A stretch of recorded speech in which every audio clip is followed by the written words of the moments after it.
Ayan, goodie po sa ating lahat mga kapatid. So ngayon, ipagpapatuloy po natin yung in-upload ko po last. Ito po yung kasunod. Naipakita ko na po sa inyo yung pinakabody ng aking pangatlong incubator na gagawin. Recubator pa rin na manual. Tapos ito na po yung kanyang mga tray. Mayroon po siyang 10 tray.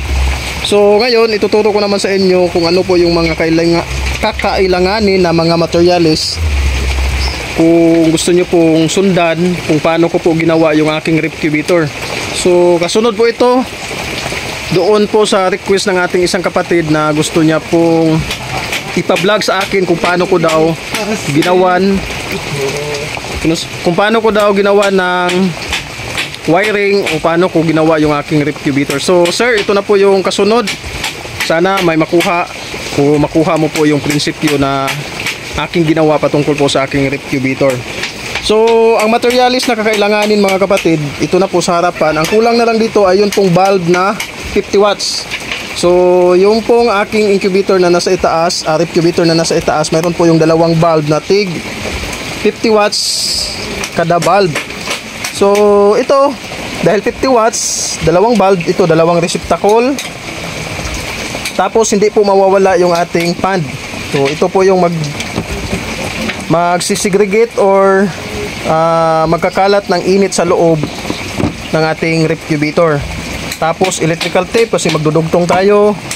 Ito wire tie. Ayan. So kasali na rin ito may ritaso pa naman na doon. Pangtakip natin yan dito. Ayan.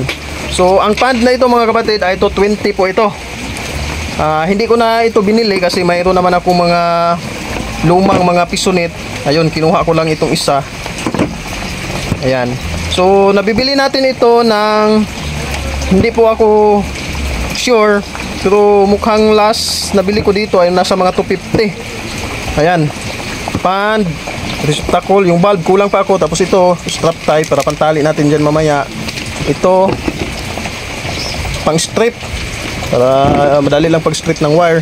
So pagdating po sa wire mga kapatid, nahilig naman tayo sa scrap. Biruin nyo nga, bumili ako ng 1 metros ito. 1 metros po ito. Ang halaga nito ay 25 pesos. Samantala, kung mayroon po tayong mga nasasalubong na mga scrap buyer, ito kumpleto na, may plug. Tapos mahaba-haba po yan. Ayan. Mas matibay po ito mga kapatid. Pag mayroon po dyan sa inyo na mga scrap buyer, uy, may tulo dito kung saan na ako nagsimulang mag vlog, saka pa tumulo. So lipat natin dito. Ayan o, tumutulo. O lipat muna, lipat. Ayan, lipat tayo. Ayay, baka mahulog. Saglit lang. Saglit. Ito, gamitin natin itong karton. Yan, pisa yan ng amplifier. Dyan lang yan. Kasi incubator yung ating gagawin para hindi mahulog yung mga kailangan natin. Ayan. So ayan, kasama na rin itong screw dito sa ating, ayan, so wire. Tapos ito naman ang susunod na ipapakita ko sa inyo. Ayun pong nabili ko kay Sir Incubator. So yung pangalan ng kanyang page ay Incubator po. Ganito po mga kapatid, kaya gusto ko pong ibahagi ito sa inyo bilang suporta na rin sa ating kababayan na nagbibinta ng incubator na supla, mga parts ng incubator.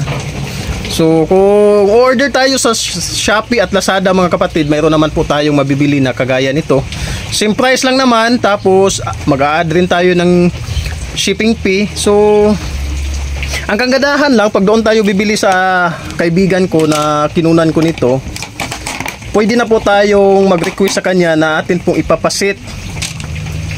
Ayan, ito nga, bumili ako ng 2 thermostat na gagamitin ko sa aking brother pin. Ayan, ito po yung dati kong ginagamit talaga. Ayan. So pwede tayong mag-request doon kang Sir Incubator na atin pong ipasit up kung ano po yung setting na gusto natin. For example, dito sa akin, yung setting talaga ng aking temperature ay nasa 37.4 to 37.9. Yan po ang ginagamit ko na at satisfied na po ako. So ito, kagaya nito, itong binili ko bago ito, kasi nagtanong ako sa kanya kung ano po yung mas matibay at matagal yung gamit. Itong thermostat na ito ang kanyang ini-repair sa akin. So ito po yung aking gagamitin dyan sa aking gagawin na recubitor. Ayun. So ito po yung aking gagamitin na sa ngayon, kasi mukhang matibay nga siguro. At binigyan niya rin ako kung paano ito i-set.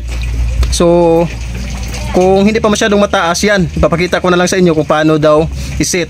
So ayan, panoorin nyo po kung paano po i-set ang ganitong thermostat. Boss Eric, good morning. Mo din siya ang pag-set sa ito ang STC 1000, boss. Long press ang S, di magawas ang ipuan, i-hold ang S, i-set na siya 37.9 kaya mount tayo mong gusto. Mo din siya ang maximum 37.9. Aris siya mag-stop. Mo din siya ang F1. So sa gap, arita sa 0.5 kaya 37.4 mo mong gusto. So ang gap arita sa F2. So ilong cross ang S, then up para mo ipto, then hold ang S, then 0.5 ang gap. Panlitan usbo ni musba mo na siya pag sitting, boss. 0.5 mo na siya ang gap. So 37.4 on, then 37.9 off. Ano, boss?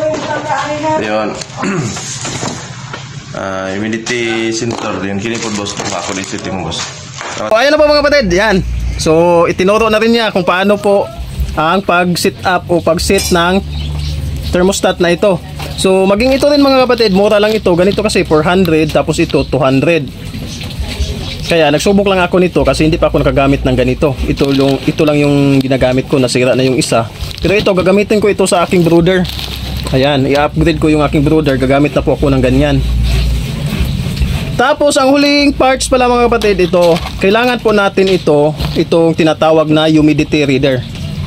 Ayan, ito ang kanyang pinaka-sensor. Tapos di baterya po ito. Ayan, may battery po ito dito. Ayan so ayan po yung kanyang battery. May gamit naman ako dito, isa nito doon sa aking isang recubitor, kaya hindi ko na lang yun naalis nagdagdag na lang ako. Kalimutan ko kung magkano ang presyo nito ni sir sa akin. Kasi itong lahat, ang tatlong ito, tapos ito, tapos may kasama pang ito panglock natin doon sa pintuan ng ating recubitor. Ito 1.2 po itong nabayad ko sa kanya, itong tatlo na ito. Nakalimutan ko lang kung magkano yung bili ko dito. So ayan, ilalagay ko na lang sa screen. Ayan, ilalagay ko lang sa screen mga kapatid, mag-idea po kayo. 1.2 po yung nabayad ko sa tatlong ganyan. So ayan, yan po yung pinakamahalaga mga kapatid, kasi lalong-lalo na ito, pag first time nyo pang gumawa ng recubitor o incubator, kailangan nyo nito para pag kagaya ng styrofoam, malaman nyo kung gaano kalaki yung bibig ng lalagyan ng tubig ang kailangan ninyo.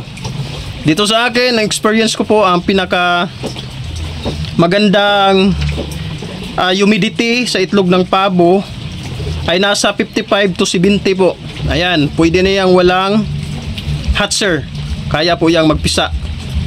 Sa katunayan nga, ayan, di ba hapon nag-vlog ako, ayan, wala pa po yung sisiw sa aking recubitor, pero ngayon kita nyo naman seater at hatcher na rin, kasi nagkataon kasi na nasira yung aking isang thermostat, kaya itong isa. So yung humidity mga kapatid, mas maganda po na nasa 55 to 70%. Ayan, pwede yang, pero kung nakikita nyo yung sa akin nasa 66. Ayan, nasa 66 po yan, at goods po yun. Nakakapagpapisa po siya. So sa ngayon, ito lang naman talaga ang pinaka-importante mga kapatid. Ito, humidity reader, dapat may ganito ka. Tapos ito, ang kulang ko pala dito mga kapatid ay yun pong room temperature. So yan po yung isa rin na pwede natin gamitin na batayan sa ating thermometer na o sa init na ating kakailanganin. Yan po yung hitsura mga kapatid. Kasi ang kailangan ng incubator ay nasa, hindi dapat siya lumagpas sa 100 Fahrenheit. Ayan, kung nakikita nyo, ayan, di dapat siya lumagpas sa 100 Fahrenheit. dapat po nasa mga 95 kapin o mahigit. Dapat hindi po siya talaga lalagpas sa 100 Fahrenheit. Yan po yung pinaka-required ng itlog ng pabo. So pag lalagpas po yan, ang mangyayari po ay kumbaga magiging anong term na ginagamit nila dito? Ma-premature. Ayan. Maaga po siyang magkrakrak, tapos hindi po siya magtutuloy kasi yung kanyang pinakapusod ay hindi pa po buo. Premature po yung lalabas pag lalagpas po yan sa 100. Lalo na pag sobrang lagpas na po talaga, yun, patay po talaga kasi maluluto po sila sa sobrang init. So sa ngayon mga kapatid, ipapakita ko naman sa inyo ang, siguro puputulin muna natin saglit dito mga kapatid. Ang kadugtong na lang nito kasi nasa, ayan, 10 minutes na po at hindi na po maaaring i-upload sa Facebook pag lagpas sa 10 minutes. Yung huling upload ko nasa 12, kaya pa, pero pag lumagpas na po dyan, hindi na po ma-upload sa Facebook kasi dalawa yung pag-uploadan natin, Facebook at saka YouTube. So puputulin ko muna saglit dito mga kapatid, at ang wiring naman ito, yung pag-wiring ko sa loob talaga ng aking rep cubator, yun po yung kadugtong na akin pong i-upload. So thank you for watching mga kapatid. Sana po patuloy po kayong manood, magsubaybay sa aking mga video. At alam ko po sa maikling tutorial na ito, lalo na sa mga baguhan, makakuha po kayo ng idea dahil talagang ipinakita ko po sa inyo kung paano ko po ginawa yung aking rep cubator. Alam nyo naman, kita nyo naman, may resulta po talaga. Dahil isa sa problema ng nag-aalaga ng pabo pag maraming inahin ay yun pong magpapisa. Dahil hindi na pwede na normal na limlim lamang po kasi maglilimlim yung nauna, tapos dadagdag yung bagong iitlog, so magkakagulo po talaga, mababasag, mababaog po yung mga itlog or masisira. So thank you for watching. Lagi nyo pong tandaan na paggawa ng mabuti ay di nagbubunga ng masama. See you on my next vlog. Bye bye.